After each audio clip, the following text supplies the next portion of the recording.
My name's Andrea Belke. I have played 2 times. I've actually been voted out 3 times, blindsided twice, and went home with an idol. Top that. I played on Survivor Redemption Island and Survivor Caramoan, Fans' First Favorites. I feel like my Survivor story hasn't finished yet. I kind of left both times with this potential of I could be someone that could actually win this game. I was making moves and it was just cut short. So I think that this is my time to actually learn from my mistakes, my many mistakes, and make it happen finally. So I was the first woman to ever win a Redemption Island duel and come back into the game. Only second person ever to come back into the game from a duel. I found an idol my second season. I actually was kind of pulling strings for a lot of Caramoan. Every person that I wanted home went home.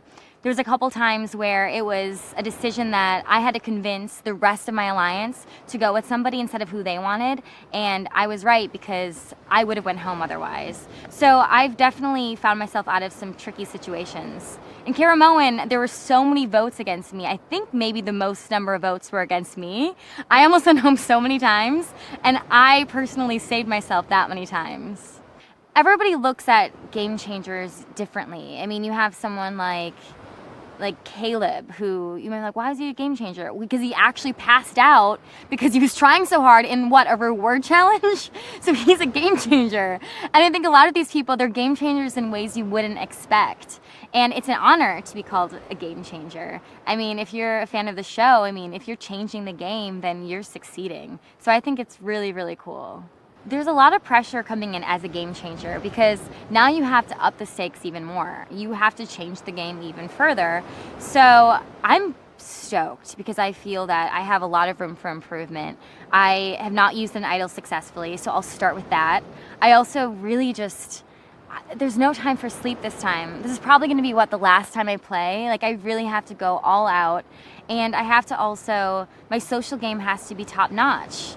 In past seasons, I've always been in a big alliance, majority alliance, and just picked off people and worked from there. But this time I think I have to be a little more fluid.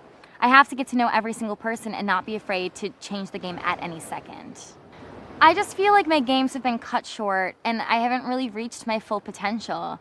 I do believe that I am the full package. I'm great at the challenges, I'm very social, and I've just been so close, but just yet not there.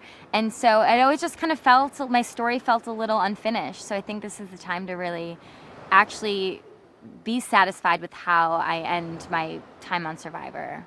It's kind of for me, this is my 3rd time playing. I'm not going to be diddle-daddling on the beach. If my gut tells me something, I have to go with it. And I have to convince the people with me to do it too. Because it's all or nothing at this point. I am very good at the challenges where you have to be stubborn and balance or just sit there in pain. I love those challenges. I'm able to just kind of zone off. And I'm so excited for those endurance challenges. It looks like a pretty tough group. I feel like everyone is definitely very strong. Some of the girls are super built, but you have to rise to the occasion. The challenges are so awesome. So definitely sizing the group up.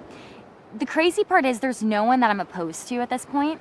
I'm actually open to kind of working with everyone, but people that stick out are the girls. Sierra, Easton, I've always had a girl crush on her, so I can't wait to meet her and hopefully align with her. Suri is just, as a fan of the show, I hope I don't fangirl too much over Suri, but I'm so excited to kind of meet her. And if Suri was come into my girl alliance, I'd be okay, why not? And then, Haley, don't know too much about, but I'm excited about the girls. Guy-wise, man, there's a lot of bros. There's a lot of big, muscly guys. So I'm not sure what to do with those. I think for me, there's a lot of big threats. So I think early on, the key will be to kind of pin those threats against each other. A lot of big personalities. But I don't know, maybe I would align with a Brad Culpepper. It's just hard to tell at this point. I am open to anything.